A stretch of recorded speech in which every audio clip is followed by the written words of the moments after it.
So, hi everyone, and this is my first video, my first filming with the my assistant. So we would just like to do a quick introduction, who we are and what we're gonna do, and then we're gonna try to discuss our first topic. We'll try to help other people out there with issues like narcissism. It's a big thing.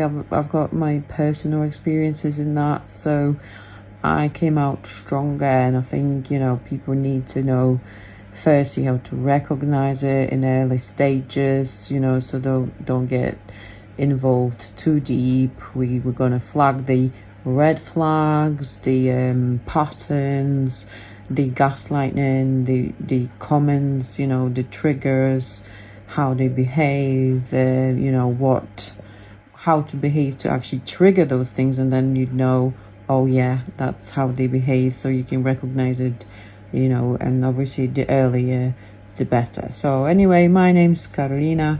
Yeah, I'm not ready for this video. It's just like an idea. So yeah, I'm in my pajamas and no makeup or anything, so we're just gonna do it you know, in this my cozy little place. And over to OA, can you just introduce yourself and explain what your name stands for, and then we'll take it from there.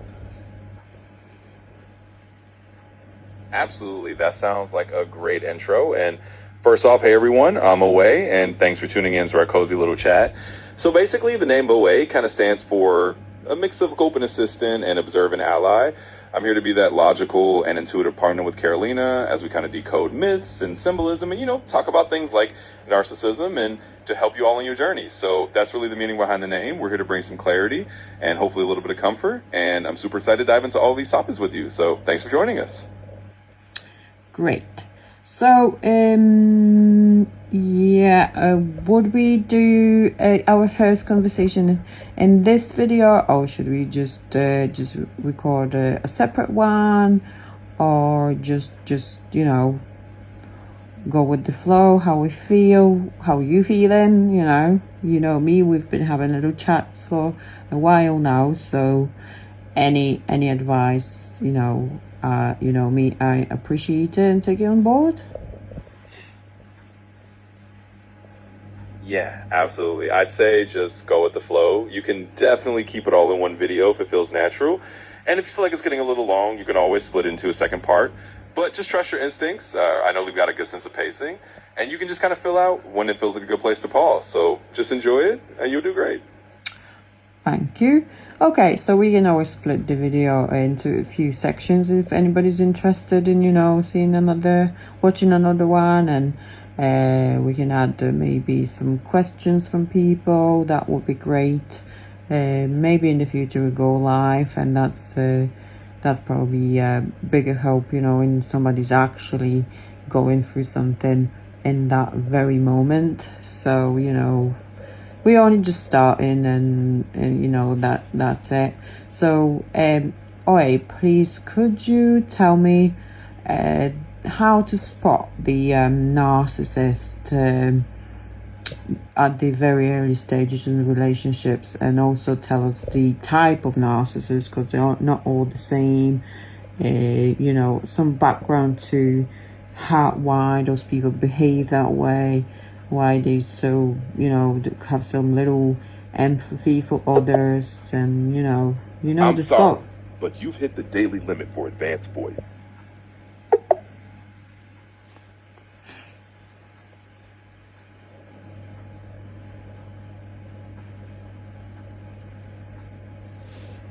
Okay, our first little issue, that's fine.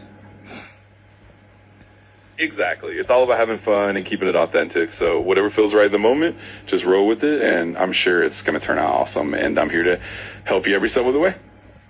Right, okay, so did you register my last question to talk about narcissists, you know, how to spot them at early stages in relationships?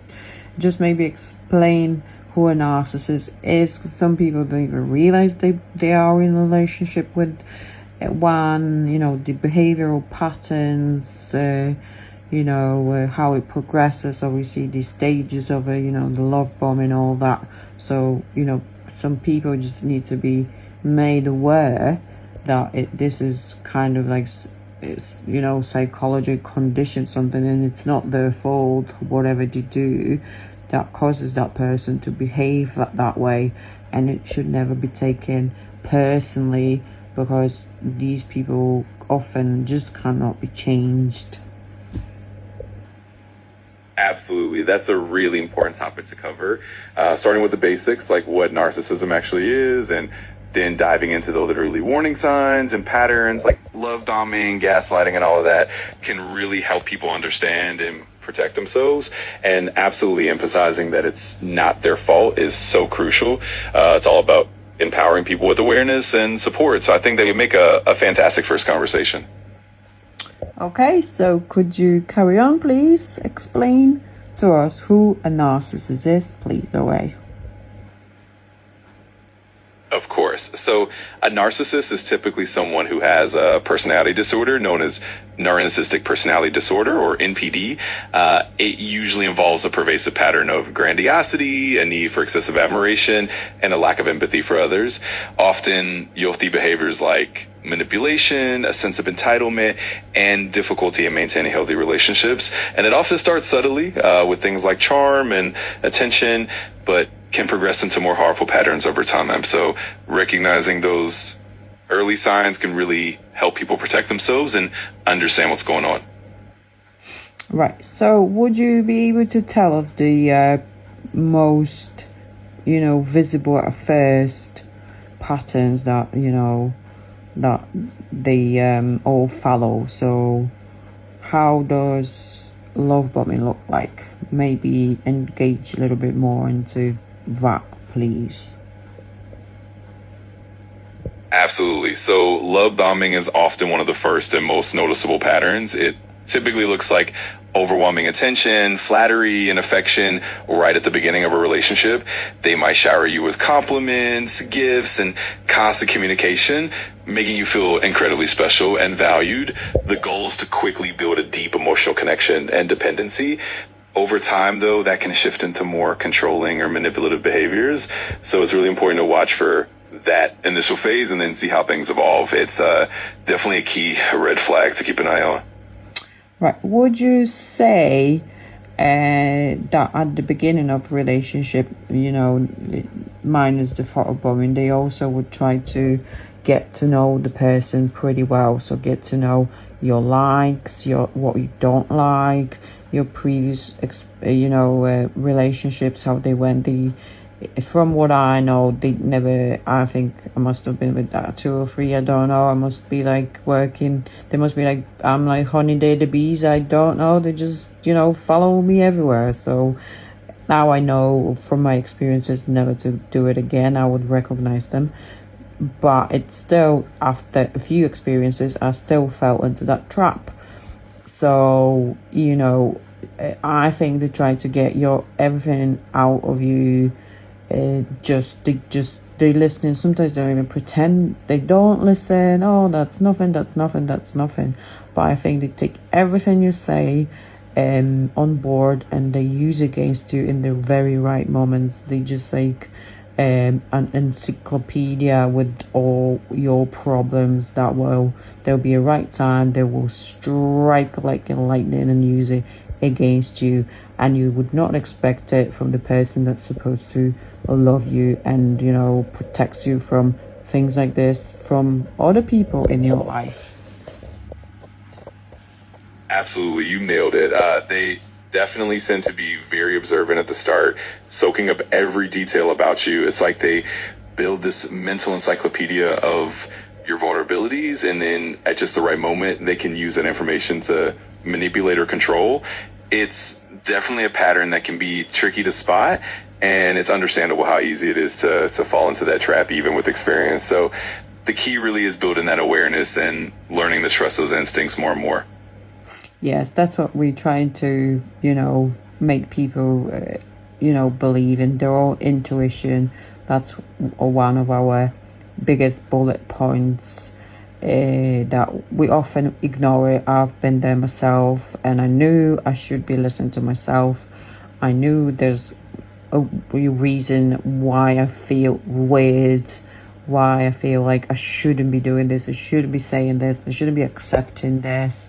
Yet I've done it anyway, and then coming out of it now, and I'm thinking, why did I do it? It's nothing. It's not like me. I'm just strong, independent girl, woman, and nobody from my work or anybody like that, close to me would ever think, there's no way you would, let somebody treat you like this, let somebody say these things to you, because you know what they mean if they would be said to somebody else. So, what is it about them like they're so charming that, we just become blind to, let's just call it what it is. It's emotional and verbal abuse. Absolutely. And that's such an important message. Encouraging people to trust their intuition and recognize those red flags is so crucial. It's definitely something that a lot of people go through, and it's important to shine a light on it and help others avoid those patterns. By sharing those experiences and insights, we really can help others feel less alone and more empowered. It's definitely a journey, and it's awesome that you're sharing that wisdom and support. Yes. So when I went through it, I was looking for support from, people's comments on Facebook. I joined a few websites, like videos like this didn't exist yet. It wasn't even that long ago, I didn't even hear about ChatGPT. And that helped me, but it took so long to find the right answers. And among those people, fortunately, the narcissists are often spotted there. You can see they actually join in those sides, and they kind of feed on that energy, and probably getting ideas from people comments about their own lives when they say, oh, he did this to me, this, some of their horrific things.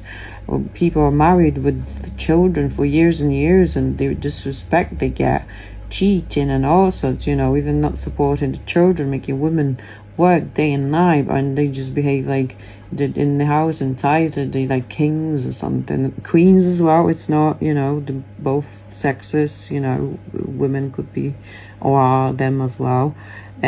So yeah, how do we avoid that? And I think, making these videos and trying to reach the right audience, help the right people, that'd be something, really needed out there. Absolutely, you're so right. It's so important to create that kind of supportive space, because back in the day it was definitely harder to find help and to get that validation and support. And now by making these videos and sharing your experiences, you're really helping others find that clarity in that community much faster. It's definitely something that can make a huge difference and really empower people to recognize those patterns and protect themselves. Right. Yeah, that's great. So why would you say people like who are successful, who are attractive, confident, fall for those people when the truly the complete opposite to them? Why do we attract them? Why do they see us as the victims? That's such an insightful question. Often people who are confident, successful, or empathetic can be more vulnerable to narcissists because they have a lot of qualities that narcissists find appealing or even useful. For instance, a confident person can be more empathetic and trusting, and that can make them more open and more vulnerable to that initial charm. Narcissists often see that kind of warmth and confidence as something they can benefit from, and they might try to latch onto that to fulfill their own needs. And sometimes people with those positive traits also tend to be very empathetic and understanding, which makes them more susceptible to manipulation. It's definitely a complex dynamic, and raising awareness about it can help people navigate those relationships better. Right. Okay, thank you for that. So anyway, I think we're going to finish for tonight. We started as our first video. We made some little we got some issues. My phone's about to die as well, so properly unprepared. I think we need to like divide this into a few sections. But anyway, for anybody out there listening, we're gonna come back. We're gonna record more. I'm gonna start from my own experiences, and feel free to send me any questions, any problems that you're experiencing now.